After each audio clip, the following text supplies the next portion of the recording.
premier livre et déjà je trouve l'objet très beau. La couverture, la quatrième de couverture, l'objet en lui-même est magnifique. Et ce sont 10 nouvelles, 10 textes d'une quinzaine de pages en général. Et il n'y a pas d'ordre chronologique, il n'y a pas de lien entre ces histoires.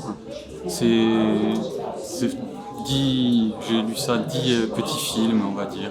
L'univers, c'est un univers anglo-saxon, américain, avec 2 petites incursions à l'extérieur, une en Écosse, une en Irlande. De plusieurs époques, je pars quasiment de l'Antiquité, on va dire, jusqu'à une époque actuelle. On peut passer par la période de la Grande Dépression, des braquages de banques, on peut visiter aussi la guerre de sécession, la conquête de l'Ouest. J'essaye de voyager un petit peu sur les territoires et dans le temps. Pour les plus anciens textes, ils doivent avoir 4 ans, les plus récents, ils ont quelques mois seulement.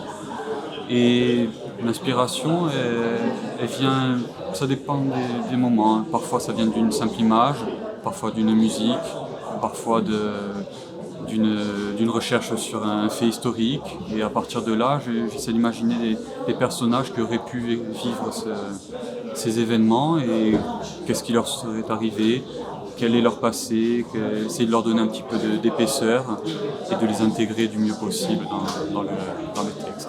Et même la façon d'écrire mes textes, parfois je les imagine derrière une caméra plus que derrière un stylo. Après, chacun trouve son moyen d'expression. Il y en a qui utilisent la langue corse, comme je l'ai fait moi aussi sur certains textes.